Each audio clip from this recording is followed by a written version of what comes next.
auditrices de la RTVD, Radio-Télévision Disciple de la mission Face du Monde International. Mesdames, Messieurs, nous vous saluons dans le précieux nom de Jésus-Christ de Nazareth. Nous allons aujourd'hui faire la lecture et prêcher la parole de Dieu du livre de Jérémie, Jérémie 17, versets 7 à 9. Béni soit l'homme qui se confie dans l'Éternel et dont l'Éternel est l'espérance. Il est comme un arbre planté près des eaux et qui étend ses racines vers le courant. Il n'aperçoit point la chaleur quand elle vient et son feuillage reste vert. Dans l'année de la détresse, il n'a point de crainte et il ne cesse de porter de fruits. Le cœur de l'homme est tortueux par-dessus tout. Il est méchant. Qui peut le connaître?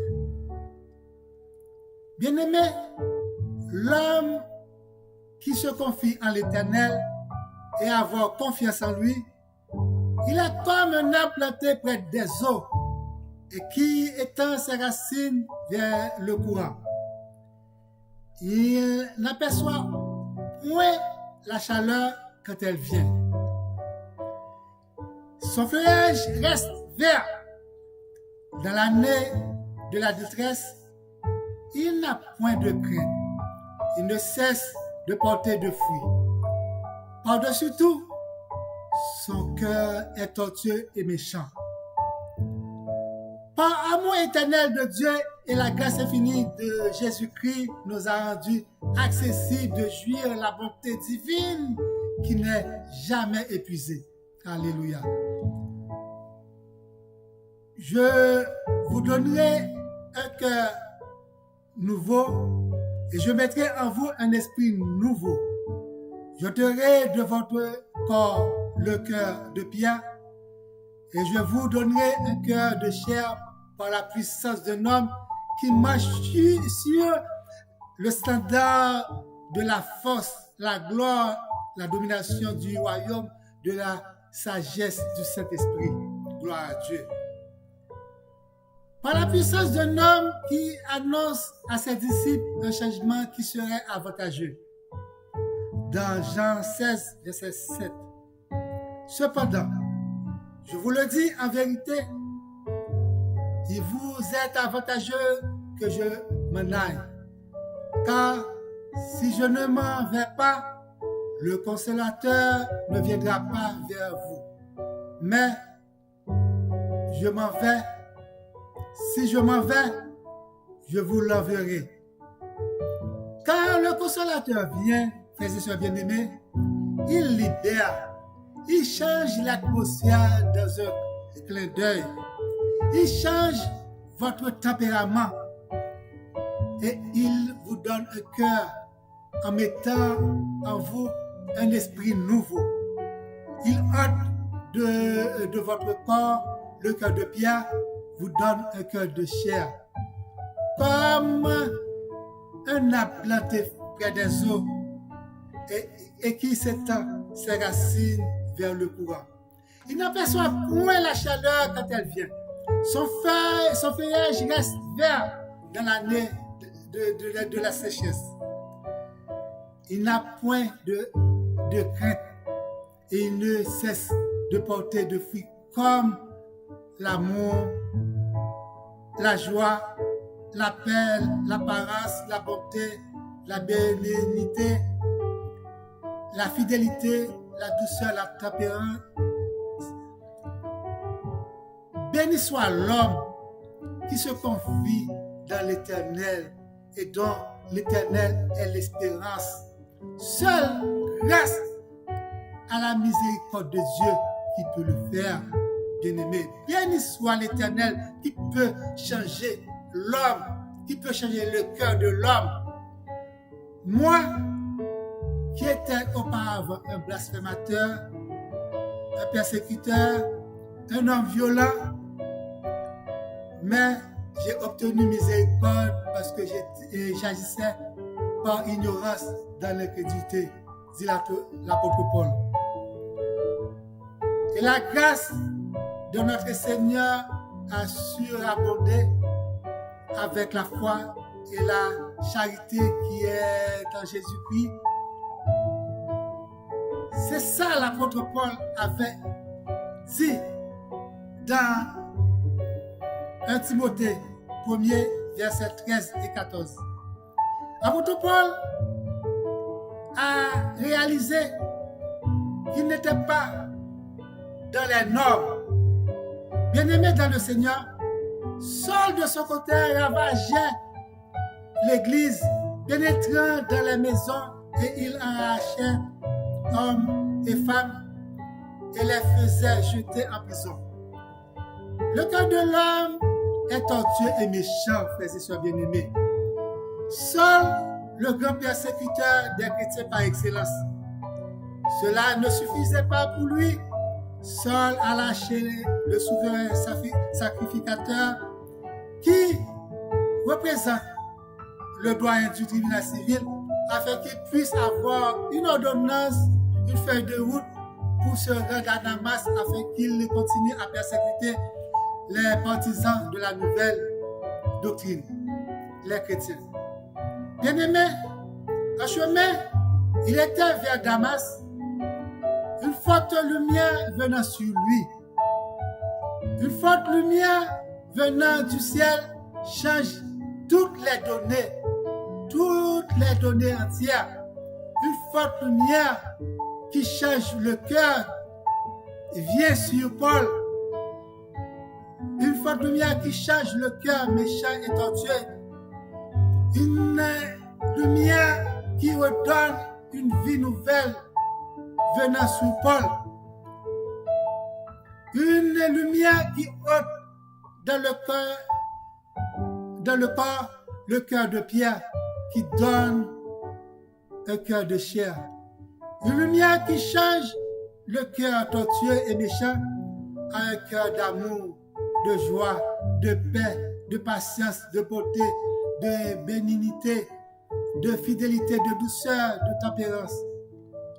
Cette lumière fait tomber Saul parce que tout genou doit fléchir devant elle. Gloire à Dieu.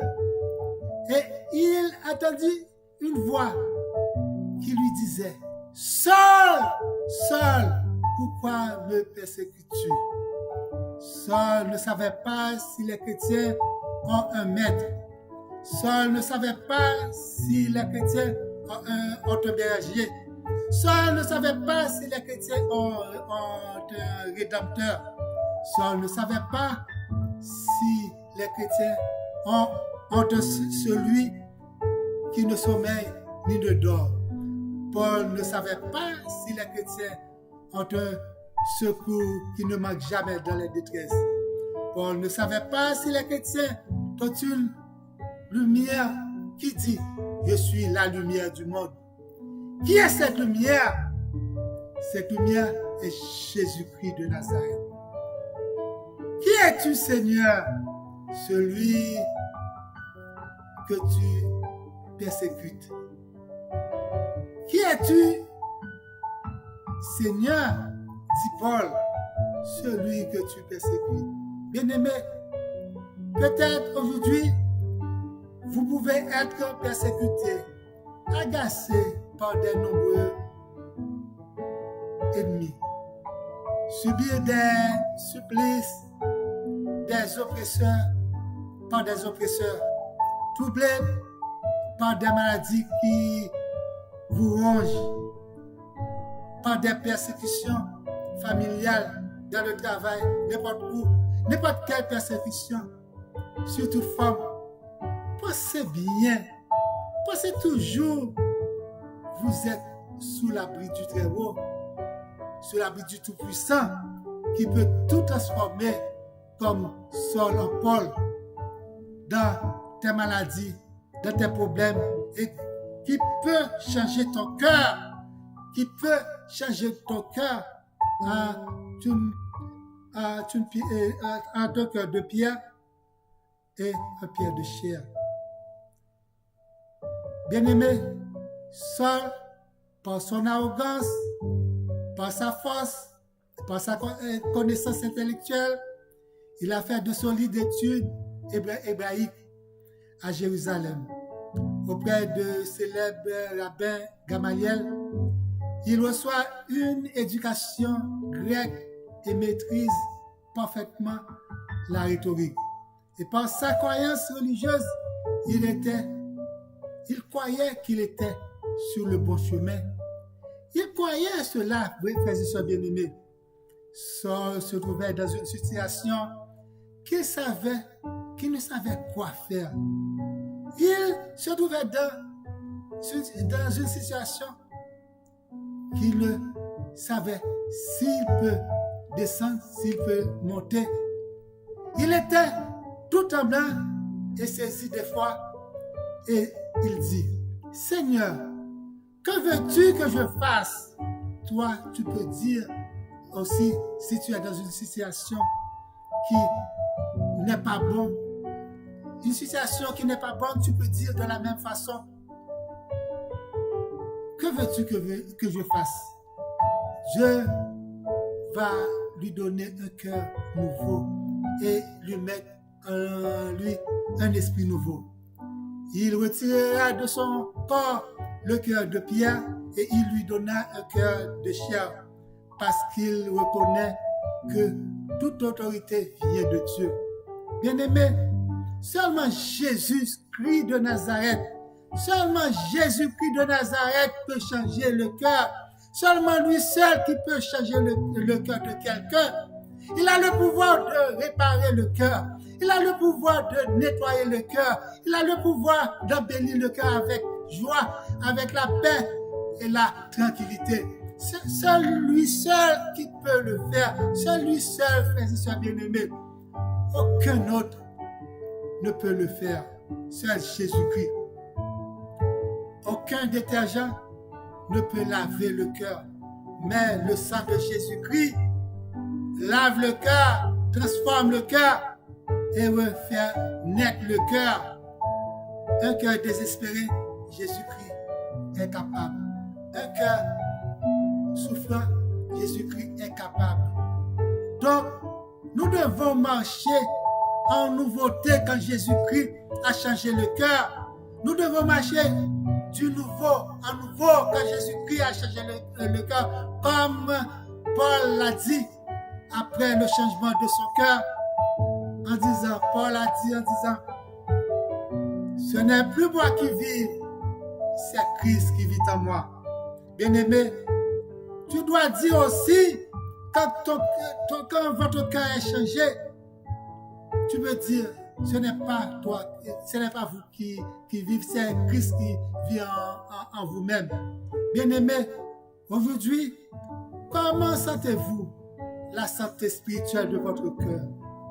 Comment sentez-vous la santé spirituelle de votre cœur? Votre cœur doit être en bonne santé pour toujours et à jamais en Jésus-Christ, notre Sauveur. Quand Jésus-Christ a changé le cœur de Paul, il voyait la vie d'une autre façon. Et vous devez voir la vie d'une autre façon aujourd'hui parce que votre cœur a changé. Vous êtes une autre personne. Paul a partagé ce qu'il a reçu de Dieu, ce qu'il a reçu de Jésus-Christ de Nazareth. Il a partagé ce qu'il a reçu de Dieu, ce qu'il ressent en disant, si j'annonce l'évangile, ce n'est pas un sujet de gloire, car la nécessité m'en est imposée. Et malheur à moi si j'annonce pas l'évangile. Et vous-même, qu'est-ce que vous allez dire quand votre cœur est changé? Est-ce que vous allez ressentir que quelque chose qui vous tourmente pour que vous puissiez dire de la même façon que Paul pour aller annoncer l'évangile de part et d'autre, pour aller annoncer la bonne nouvelle, parce que vous allez ressentir quelque chose en vous-même qui n'est pas la même chose auparavant. Tu vas avoir un cœur de chair que Jésus-Christ a changé pour vous, un cœur qui peut faire de bonnes choses, qui peut aimer toutes les personnes qui sont autour de vous-même. Un cœur humble, un cœur aimable. Dieu aime un cœur reconnaissant. Dieu aime un cœur reconnaissant. Après avoir fini de changer votre cœur, il est là. Elle est là pour attendre la reconnaissance. Dieu aime le cœur reconnaissance. Venez à Jésus aujourd'hui pour qu'il puisse changer votre cœur. Lui seulement peut le faire en changeant votre cœur de pierre en chair, en changeant votre cœur tortueux en un cœur droit et juste, en changeant votre cœur méchant en un cœur qui aime les autres. C'est ce que le Seigneur veut vous parler aujourd'hui en vous disant: venez à lui, vous tous qui êtes fatigués. Il est là pour vous changer spécialement votre cœur, comme il a fait pour Paul. Comme il a fait pour Paul. Maintenant, c'est votre tour. C'est votre tour. Si vous n'avez pas encore Jésus-Christ comme votre sauveur personnel, venez à lui. Venez à lui. Bonne semaine à vous tous. Que Dieu vous aime. Alléluia. Alléluia. Gloire à toi, Seigneur. Bonne semaine. Acceptez Jésus-Christ comme votre sauveur personnel. Je serai à vous pour vous. Bonne semaine à vous tous. Amen.